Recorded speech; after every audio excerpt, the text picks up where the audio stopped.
Гүлайым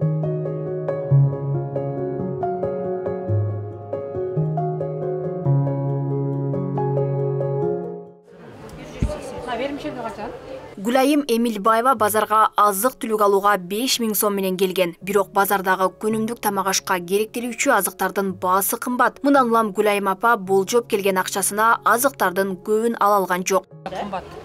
Пенсия алган пенсиям 2800. 2800 менен не болот эми?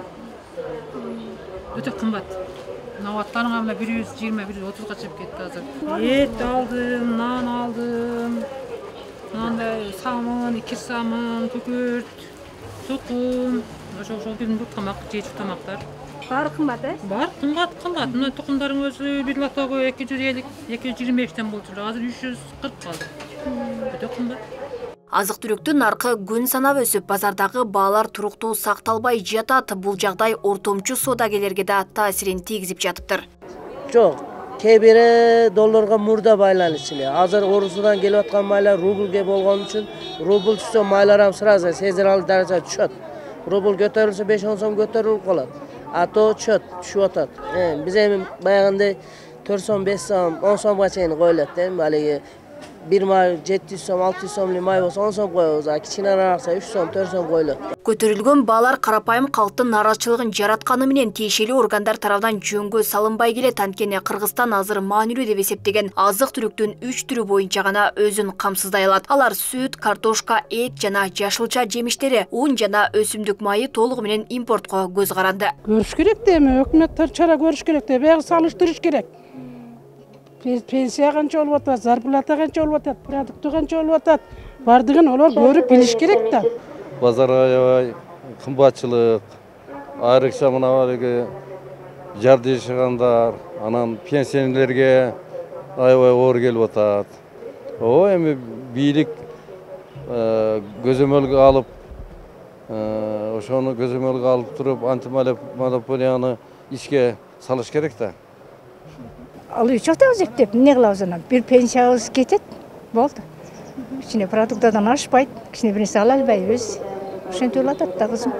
Өлкөнү тоорган кымбатчылык сырткы жагдайларга байланыштуу. Анткени күнүмдүк керектелүүчү азыктардын 70% сырттан ташылып келингендиктен атка минерлер баа саясатына таасир эте албайт. Учурда мындай кымбатчылык дүйнө жүзүндө орун алууда. Улуттук статистика комитетинин маалыматына таянсак, өлкөдө 5 жыл ичинде керектөө товарларына болгон баалар 39,2%га өскөн.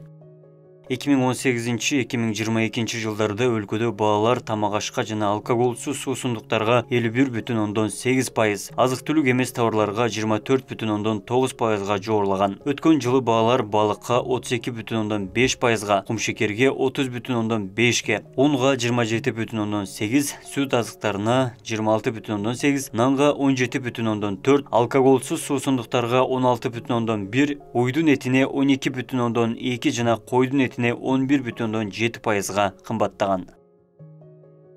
Бүгүнкү күндө монополия каршы органдын аймактык бөлүмдөрү тарабынан түз көзөмөл жок азык-түлүккө.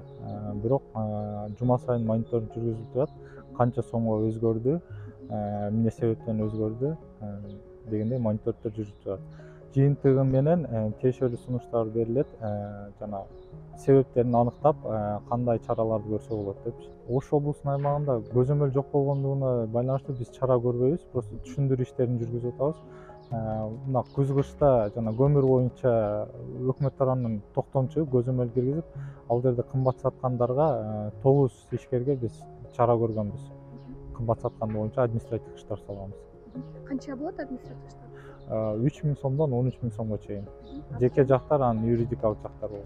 Буга чейин өлкөдө пияздын баасы 2 эсеге чейин өсүп, нааразычылык жараткан. Мындан улам өкмөт көзөмөлдү күчөтүп, азык-түлүк коопсуздугун бекемдөөгө киришкен. Эске салсак, 2022 жылы министрлер кабинети азык-түлүк коопсуздугун чыңдоо үчүн айыл чарба тармагына 26 миллиард сом бөлгөн. Анын бир бөлүгүнө Орусиядан жогорку сапаттуу үрөндөр сатып алынган. Алмагүл Эркебайкызы, Жылдыз Кадырбаева, Ош ТВ.